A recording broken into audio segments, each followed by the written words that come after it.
그랬더니 네. 아, 우리 대세잖아. 우리 대세잖아. 알아? 요즘 우리 대세잖아. 저는 알잖아요. 집에 있으면 뭐만 해 나. 예능만 보잖아. 예능만 보는데 이호 프로만 봐. 이호 프로. 맞아. 이호 프로를 보고 우리 이혼했어. 맞아. 그거랑 요즘에 뭐 동치미. 동치미는 옛날 이제 물 건너갔고 이미 물 건너왔어? 우리 이혼했어랑 그다음에 다시 사랑할 수 있을까? 그래 맞아. 그다음에 에로부부 그렇게 요즘에 재밌어요. 내가 바빠갖고 네. 맨날 세라님이 안 그래도 이거 모니터링 하라고 보라고 맨날 보내시는데 제가 못 보는데. 거기에 이제 우리 이혼했어요라는 프로는 새로 시작한 프로인데 실제 이혼한 연예인 부부가 나와요.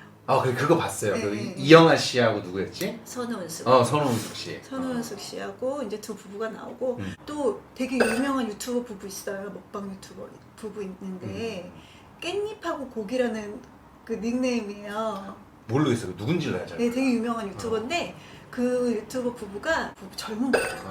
아마 22, 이때 셋, 또 그래? 아기를 낳았을 거야. 일찍 결혼했구나. 아기를 낳았는데 얼마 못 살고 이제 이혼을 한 거지. 근데 이제 거기에 나오는 거 보면 오늘 우리가 하고자 하는 말이 이혼 후 전 배우자와 소통이 가능할까? 라는 주제로 한번 얘기를 간단히 해보고 싶어요. 네. 이혼 후의 소통이라. 그 지금 프로그램 얘기를 잠깐 했잖아요. 네. 거기서 보면 그 선우은숙님하고 그 이영아 씨. 이영아님은 그 한분 이혼을 하셨지만 그분들은 이혼한 지가 오래 안 됐어요? 10년 넘게 됐어요 벌써. 그러면 그 황혼 이혼이라고 하긴 좀 그렇지 않나? 그분들 나이가 있는데요. 그런가? 연세가 있으신데. 애들 다 키우고 네, 이제 이혼하셨구나. 그런데 이제 자식들도 이제 다 성장을 해서 이제 그 출가도 하시고 이래서 이제 손주도 보고 이랬어요. 그럼 항상 그 모임도 같이 하고. 지금 현재? 네네. 가족 모임도 하고 그리고 거기서 헐리우드 스타일이네? 거기서 호칭이 아직도 선우은숙님이 이영아님을 자기야라고 부른다. 그래? 그러면서 그러면 두 분은 좀 재결합이 가능성이 있는 부부 아닌가? 부부 사이는 부부는 안다 그러는데 내가 볼 때는 아직도 미련이 있는 것처럼 양쪽 다? 그런 뉘앙스가 없지 않아 있는 것 같은 프로에 보면 나와요. 그래요? 그래서 내가 그걸 보면서 자기야라고 할 정도면 그래? 나이 들면 들수록 배우자가 필요할 텐데 항혼 이혼까지 한 거 보면 참 그걸 보면서 느끼는 게 참 많았어요 저는. 그리고 이제 젊은 부부 거기에 반해서 이제 젊은 부부가 이제 깻잎하고 고기라는 부부인데 그 친구들은 정말 애기처럼 아직도 소통을 해요. 애기 때문에. 그러니까 아직 젊은 친구들이기 때문에 우리가 느끼는 그런 소통의 방법과 다른 것 같긴 한데 애기 때문에 이제 주말마다 만나서 같이 놀러 다니고 평상시에도 애기 때문에 집에 와서 같이 밥도 먹고 놀아주고 이러면서 굉장히 친하게 지내더라고요. 그리고 서로의 남자친구, 여자친구의 근황도 그쪽도 헐리우드 스타일이네? 근데 나는 그게 가능할까? 아니, 그래서 나는 좀 의아했어요. 일단 해외 여러 사례들 보면 해외 사례라고 하면 가장 대표적인 게 이제 흔히 말하는 헐리우드 배우들의 이런 이혼 이런 사례들일 건데 실제로 그렇잖아요. 브루스 윌리스 알죠? 가장 대표적으로 데미 무어하고 걔네는 브루스 윌리스하고 데미 무어가 결혼했다 헤어졌는데 데미 무어가 새로운 남자친구가 생겼어요. 그 남자 배우 있어.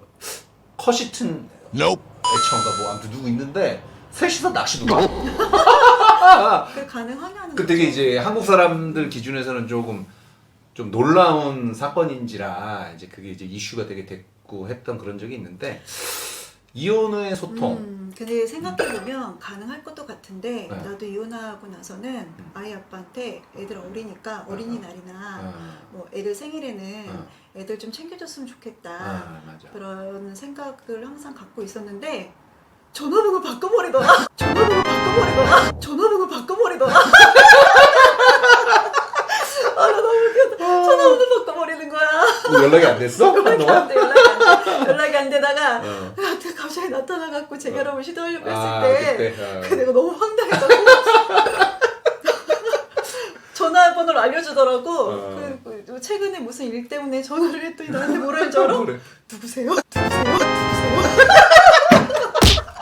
소통이 안 돼, 소통이. 진짜 힘드네 진짜. 힘들어. 누구세요? 누구세요? 나한테 누구세요? 그러더라고요. 목소리 안 듣고 산지 오래되니까. 남이니까 그래서 이게 근데 아무리 그래도 애들 엄마 해갖고 전화번호라도 저장이 돼 있어요. 전화번호 저장도 안 했나 보다. 아무튼 그래서 저는 그 소통하는 게 이해가 안 되는데 그 프로를 제가 그랬으니까 근데 그 프로를 보면서 정말 극단적인 상대방의 배우자의 실수 그 다음에 뭐 유책 배우자의 정말 중대대한 사건 때문에 이혼한 경우가 아니면 소통하는 게 저는 나쁘진 않은 것 같아요. 그렇죠. 나쁘지 않죠. 이게 사실 저도 그랬어요. 저도 뭐 사라님도 아까 말씀하셨지만 이제 비록 이혼을 할지라도 아이가 어리니까 아이를 위해서라도 최소한 어떤 뭐 어린이날, 뭐 무슨 아이 생일, 뭐 크리스마스 뭐 이런 때는 그래도 좀 그냥 가족끼리 셋이서 뭐 이렇게 어디 레스토랑 가서 뭐 특별히 대화 많이 할 필요 없지 않냐, 그냥 밥이라도 먹자. 이런 거는 사실 저도 이렇게 이혼하던 그 과정에서 이렇게 이야기를 나눴고 했었어요. 근데 그리고 그거를 실제로 시도도 한번 했었고 이혼 초반에는. 근데 그게 이제 계속 시간이 지나면서 이게 불가능하게 되더라고. 왜냐면 이제 저 같은 경우는 뭐 상호간에 좀 이제 좀 악감정들이 좀 많이 있었던 시점이다 보니까 그런 게 좀 힘들었는데. 아니 웃어서 미안해요. 사연 얘기하는데 갑자기 내 생각이 나갖고 아니 애 아빠가 3년 만에 나타나가지고 어린이날 나타난 거야 떡하니. 그랬더니 애들한테 이제 선물을 사주고 밥을 저녁을 먹자고 애들을 불러내더라. 근데 나한테 같이 내려오래. 셋이 먹는데 자기 한 부모 가정이 엄마 없는 애들이니까 너무 티난다고. 내가 내려갔겠어? 어디 있어요? 안 내려갔어요. 안 내려갔어요. 네. 그러니까 애들 위해서 그냥 한 번은 그냥 눈 감고 할 수도 있지 않았나? 싫어. 싫어. 전화번호도 내 것도 모르는. 아무튼 그래서 소통 아이들 어릴 때는 나는 또 항상 그렇게 생각을 해요. 아이들 어릴 때는 각자의 위치에서 열심히 살고 아이 만났을 땐 각자의 부모의 아빠 위치, 엄마 위치가 있잖아요. 그쵸. 그거만 최선을 다해주면 좋을 것 같고 서로 간의 부부의 소통도 우리가 항상 왜 해마다 언급하는 건데 아이들 어릴 때면 기본적으로 좀 이성적인 부부였으면 하는 게 맞다고 저도 생각은 맞아요. 해요. 그러는 과정에서 혹시 또 모르잖아요. 사실 뭐 아이들을 위해서 그냥 시작한 그런 뭐 어떻게 보면 좀 마음에 없는 시도일 수는 있지만 그래도 그 시도를 통해서 서로가 아이한테 하는 그런 모습을 보다 보니 또 뭐 마음이 또 좀 동할 수 있죠. 유해져서 네. 이렇게 우리 한번 그래도 또 더 노력을 해볼까 뭐 이런 대화도 할 수도 있는 애한테 내 거고. 엄마가 최고구나. 그래도 그렇죠. 맞아.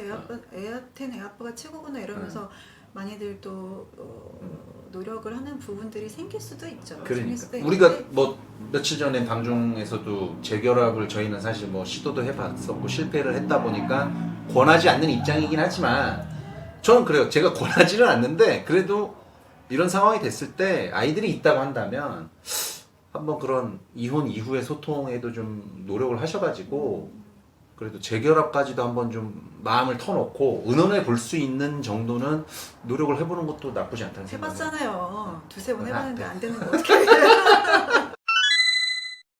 그러면 우리가 앞서 얘기한 거는 이제 아이가 있는 부부의 케이스예요. 아이가 있다 보니까 이제 아이를 위해서 어떤 서로 이혼 후에도 뭐 의사소통도 하고 또 노력도 해보면 이제 그런 케이스인데 아이가 없다고 한번 상상을 해봐요. 아 너무 좋을 것 같아. 너무 좋을 것 같아. 아니 왜 엄마가 이래 이거? 아니 애들이 봐. 아이가 없다고 생각해봐. 모터로 소통해. 아니 아이가 만약에 없어. 응. 아이가 없는데 이제 이혼을 하게 됐어. 아이가 없기 때문에 어떤 접점이 없잖아. 이제 이혼을 했으면. 근데 그럼에도 불구하고 소통을 할 필요는 없구나. 있나? 아니 없죠. 그러네. 매개체가 없잖아요. 다시 그래. 만나야 되는. 맞네. 뭐 소통을 왜 해야 돼? 아이가 없는 경우에는 소통 굳이 할 필요 없는 걸로. 아니 아이가 없는 경우에는 남녀가 사귀다 헤어진 거랑 뭐가 차이가 있어요? 하긴 그렇다. 동거하다 헤어진 거랑 뭐가 차이가 있어요? 결혼식을 올렸느냐 아니냐 정도의 차이일 뿐이지. 사실혼 관계면 위자료 때문에 다시 만날 수 있겠네. 위자료 때문에 법정에서 소통할 수 있겠네. 사실혼 관계면. 결국엔 이혼 후의 소통은 아이들을 위한 것이다. 그럼 그렇게 이혼 후의 정리할 수 소통은 있겠네요. 아이들을 위한 거고 아이들이 있음에도 불구하고 이혼을 했다는 건 최악까지 간 경우들이기 때문에 저는 아이들이 없이 산 부부들이 다시 소통을 한다? 글쎄 모르겠어요. 그거랑 똑같아요. 하늘이 맺어준 아주 우리는 죽을 때까지 다시 살 수밖에 없는 운명인가 봐 이러면서 그딴 게 어딨어. 그러면 안 헤어졌죠. 그러니까. 아이 없는 부부들이 정말 소통하면, 그러니까 이혼하지 않고 재밌게 사는 부부들도 굉장히 많아요. 맞아요. 많아요. 지인들 중에도 몇몇 누릴 거 다 계시잖아요. 누리면서 재밌게 사는 경우가 많은데 음. 제가 전편에서도 얘기했지만 이제 결혼 전에 동거, 그다음에 이혼 후의 소통, 모든 것들은 다 아이들에 맞춰져 있어요. 결혼 전 동거도 맞네. 꼭 해야 되는데 애가 생기면 줬대니까. 그리고 이혼 후에도 소통이 필요한데 아이 때문에. 그렇죠. 네. 그래서 기본적으로 결혼 후에, 그러니까 이혼 후에 소통을 아이를 위해서는 어렸을 땐 해야 된다고 생각을 합니다. 찬술 아빠도 맞아요. 저도 그렇게 생각해요. 네. 자, 이렇게 해서 우리가 이혼 후에 소통하는 그런 부부들에 대해서 한번 이야기 한번 나눠봤고요. 아이가 있다면 한 번쯤은 아이들을 위해서라도 좀 지근거리에서 좀 소통도 한번 나눠보시고 또 그 소통을 통해서 한 번쯤은 또 재결합도 좀 도전해보시고 아이들을 위해서라면 한 번쯤 꼭 해보는 게 좋지 않을까 그렇게 생각합니다. 애들 크면 그 부부끼리 같이 셋이 식사하고 이런 자리도 없더라. 애들이 일단 일상적으로 안 나가. 그렇지 애들이 사실 그걸 어색해할 거거든. 그 자리 자체를 이제 지네들도 이제 다 인지를 하고 굳이 그 밥 먹는 얹히는 맞아요. 자리에서 내가 엄마 아빠 가식적인 자리에 있으려고 하지도 않고 맞아요. 용돈 주면 끝이야. 맞아. 그러니까 용돈 주면 끝이야. 어릴 때만큼이라도 한번 맞아. 노력하는 그런 정도로 생각해 주시면 좋을 것 같아요. 자, 아무튼 다음 시간에 또 재미난 주제로 만나 뵙도록 하겠습니다. 감사합니다. 감사합니다.